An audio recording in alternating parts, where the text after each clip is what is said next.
detective leaves the interview after he realizes the suspect is insane. San Res 911, you need police, fire, or ambulance? Yes, I need an ambulance as fast as they can get here. Can you tell me exactly what happened? I'm not sure. Somebody's hurt really bad, though. I need somebody to get here as fast as they can get here, Did he say please. the address? Do you see any weapons there? There's a knife. Look at her hand. Whoa. There's a knife in her hand.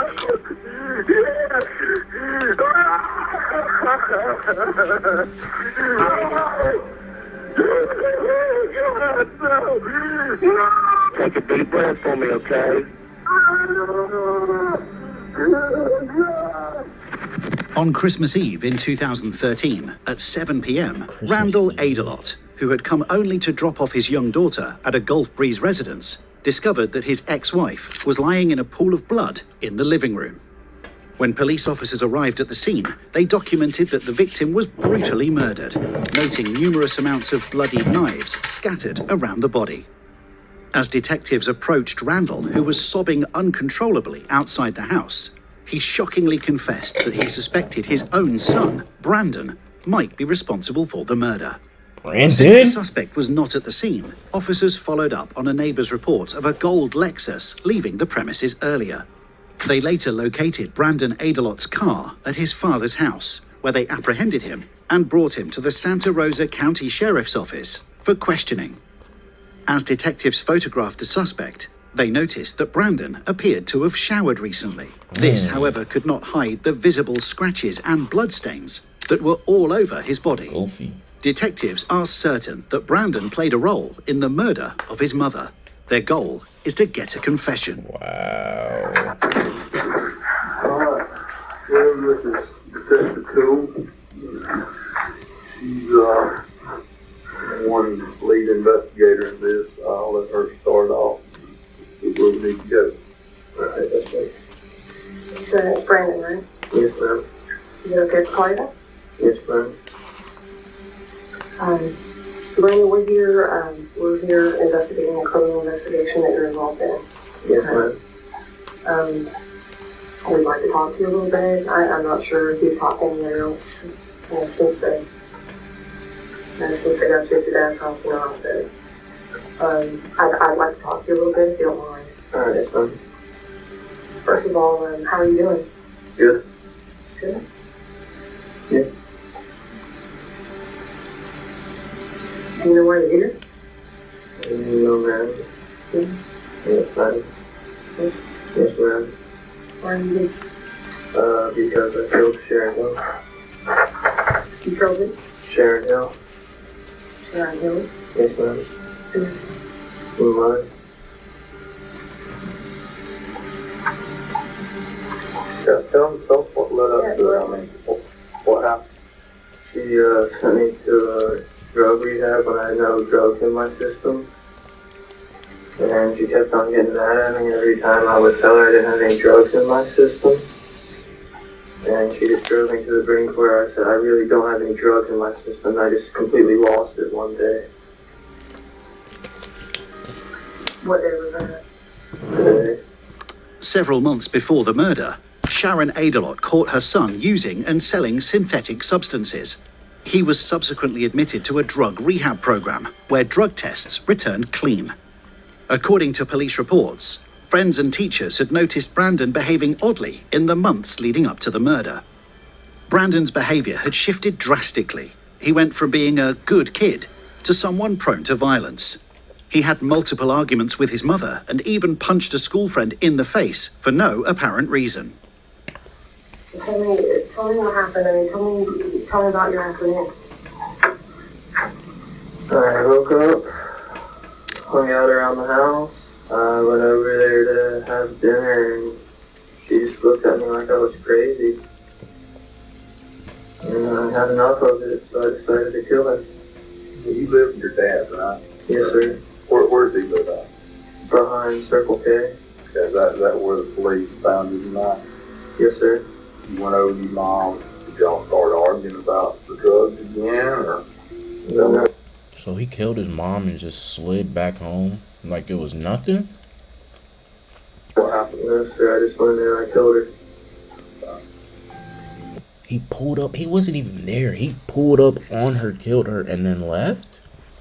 You went over to your mom. Did y'all start arguing about the drugs again, or No, what happened? No, sir. I just went in there and I killed her. Whoa. What did you kill her with? A knife and a baseball bat. Where'd you get the baseball bat? Out of my room. At your mom's house, your dad's house. My mom's. Where's the bat now? It's in my car. And the car was being evasive. Yes, sir. How many times did you hit her with a bat? A lot. Where'd you get the knives from? The kitchen drawers. How many knives? A lot. A lot. Got any idea how many times you stabbed her? No, sir. Just stabbed her. While it's unusual to see a murder suspect confess with a smile, the circumstances of this case made Brandon's smirk even more disturbing. Brandon claimed that a weird look from his mother was enough of a reason for him to murder her in a grotesquely brutal way. Detectives Knife in her concluded that the head, crime bro. scene was And he shockingly left her there gruesome, like that. with the autopsy report only highlighting the brutality further.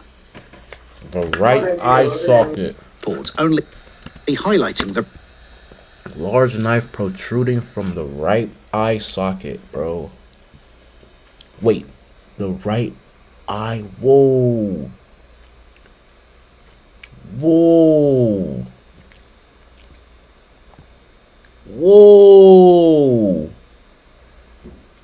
There was a large knife protruding from the right eye socket of the victim. During the x-ray, it was discovered that another small knife that had been shoved There was another small knife that had been shoved in the same eye socket.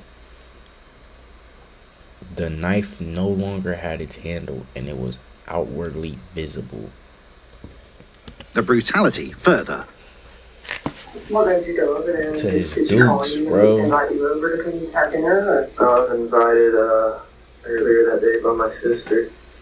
His sister wasn't home there, right? No, sir. She came over to my dad's house. That's your biological sister, stepsister. That's my biological sister. How old is she? 10. On December 24th, at approximately 7 p.m., Elizabeth Adelot, Brandon's sister, left with her father, Randall, to purchase a last-minute Christmas present for Sharon. During this time, Brandon was already at his mother's house, as he was invited to dinner earlier. When Elizabeth and her father returned with the gift, How are they Sharon doing everything was so already separate? murdered. While Brandon provided a detailed account of the timeline and methods used to kill his mother, detectives slowly realized they weren't dealing with the usual suspect, as there seemed to be a deeper and more disturbing layer affecting Brandon's mental state. You go to your mom's house, I mean, is this something that you sit down and hang out a while, or as soon as you get there? It just happened immediately when I got there. Wow. What happened right when you pulled in? I got out of my car, walked up to the door, knocked on it. She shut the door and I stabbed her. Did you go inside the house? Yes, ma'am. And then she shut the door? Yes, ma'am. You take the bat out of the car when you got there? The bat was already in the room. Okay, then the room is your mom's house, not your dad's. That's what he Yes, sir. said. Okay. Did you say anything to her? I mean, did y'all talk at all before you found her? No, ma'am. No words. Is that the only, I mean, what kind of issues have you and Mom had other than that? That was the only one. Yeah, he's nuts. Okay. After you stabbed her and left the house, where'd you go? One Dixie. What's that? Which different did you? And I hung out there for a little bit. Talk to anybody there? No, sir. And then I went back to the house. And the cop showed up. And then I went outside. After Brandon killed his mother, he had no intention in hiding the evidence. Out of all the knives left scattered in the living room and on the victim's body, Brandon took only one knife and a bloodied baseball bat with him to his father's house, where he placed the knife in a kitchen drawer. Detectives theorized that Brandon may have put it there because he thought it belonged to his father. However, Randall couldn't confirm whether it was actually his knife or not. Before officers arrived to arrest him, Brandon placed his bloodied clothes in the laundry basket, took a shower, and changed clothes. Particularly the lack of intent to conceal evidence struck detectives as odd and unusual. Brandon was later diagnosed with schizophrenia and specified that voices told him to kill his mother. This diagnosis would play a key role in the court proceedings. Did you change clothes when you got home? It's so crazy. The brain is so crazy, bro, and interesting that it can do that, bro. Like, it's his brain told him to kill his mom. That's like, bro, that's crazy. Yes, sir. Where are the clothes at that you wear when you stabbed your mom? I threw them in the dirty clothes basket That your dad's house? at my dad's house, yes. Did you take any of the knives with you when you left your mom? Yes, sir, I took only one. Where is it now? It's at my dad's house. Where at Dad? Behind all the other knives and spoons and everything and all in the tray. He washed it and put it in the drawer. Yes, sir. How do you feel about what happened? Like I did the right thing. Okay. Yes, ma'am. I mean, why do you think you did the right thing? Because she was saying that I was smoking weed when I wasn't. The fact that Brandon brutally killed his mother because she simply cared for him is shocking in itself. However, police reports reveal a much more disturbing layer to his exact reasoning for the murder. A social worker who visited Brandon in jail was disturbed by what he shared with her. Fearing that other lives might be in danger, she contacted the sheriff's office on December 30th to report what Brandon told her. Brandon claimed that he was a god chosen to fulfill a prophecy by murdering his mother. According to him, this act would immortalize his mother, allowing her to spend eternity with her ex-husband, Randall. He further claimed that a ruler of Navarre, who he referred to as Braxton Strange, had given him this task. Brandon also mentioned several school friends who were allegedly part of this prophecy.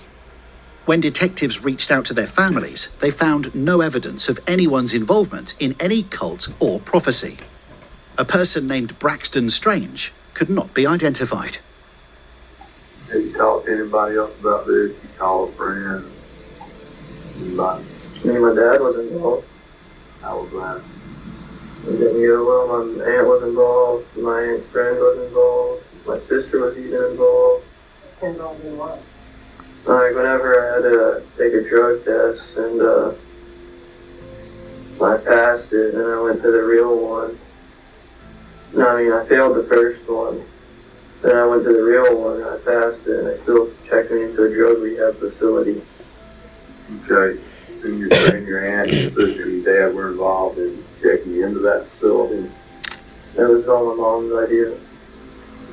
When you got back to your dad's house, did you take a shower? Yes, sir, I did. What do you think should happen now?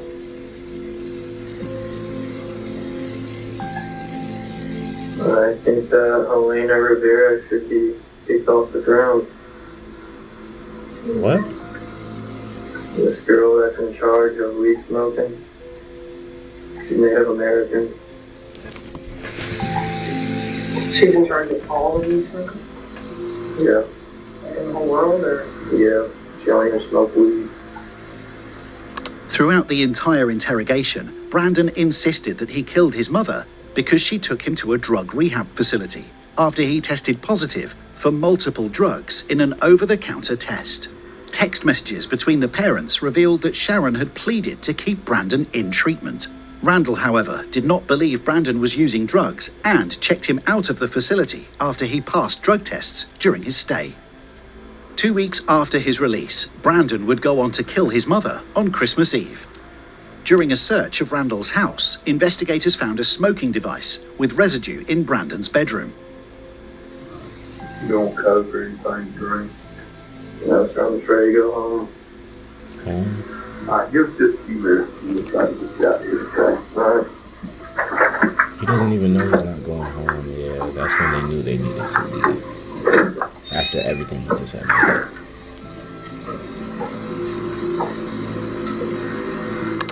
Brandon Adelot's last words prompted detectives to halt the interrogation, as it became clear that he was severely disconnected from reality and already provided all relevant information to detectives.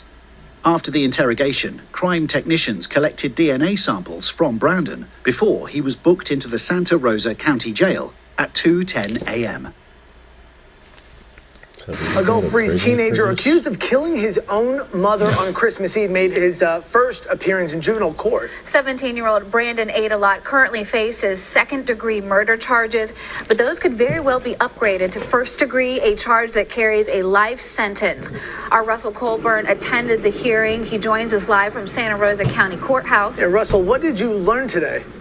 When Brandon Adelot was charged with premeditated first-degree murder in December 2013, the public expected a straightforward trial.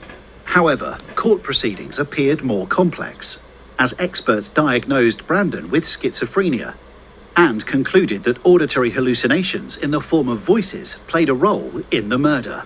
Determined that in their opinion he was incompetent to proceed.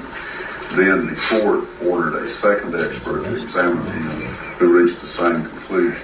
In the midst of these court proceedings, Brandon's erratic behavior and delusional thoughts underlined that he is indeed not competent to stand They trial. stayed the same the whole The time. world's perfect formula. You guys are all welcome. We'll be getting over that shortly. And then the Germans have the Jewish inside their head, the black people have the Vietnamese people inside their head. The French have the Brazilian inside their head. Saudi Arabian have the Chinese inside their head. The British have the Venezuelan inside their head. The Greeks have the... In 2016, Like, that's all in Brandon his was brain. declared That's so competent to crazy. stand trial, but was found not guilty by reason of insanity. 11 years after the murder, in August Is that 2024, he again appeared in court as he was set to be Oh. transferred from Florida State Hospital. Competent to stand trial, What happened to him? but was found not guilty by reason of insanity. Oh no. 11 years after the murder, in August 2024, he again appeared in court as he was set to be transferred from Florida State Hospital, where he had been held since the murder, to the Appalachia Center, a secure step-down facility. Experts determined that he no longer met the criteria for commitment at Florida State Hospital, even though staff caught him with a box cutter in 2021. Brandon explained that he stole the item for self-defense.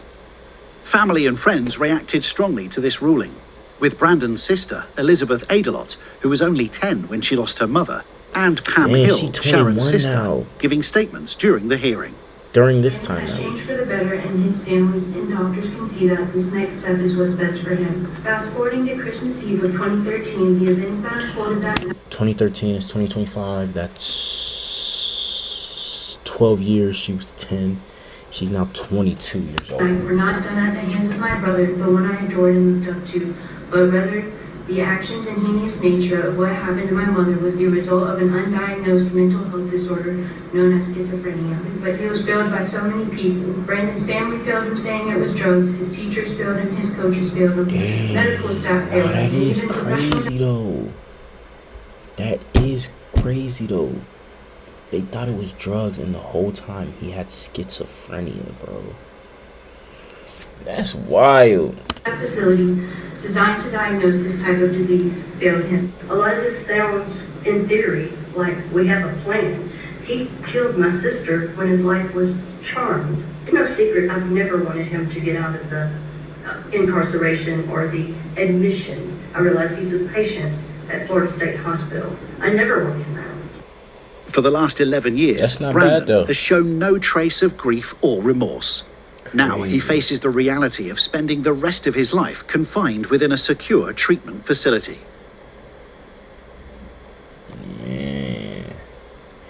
Yeah, keep him in those facilities, bro. That's literally all you can do. I'm not gonna lie. You can't give a guy like that the death sentence. What do you think, bro? I don't know. What do the comments think? It's not worth the risk to ever release him, for real.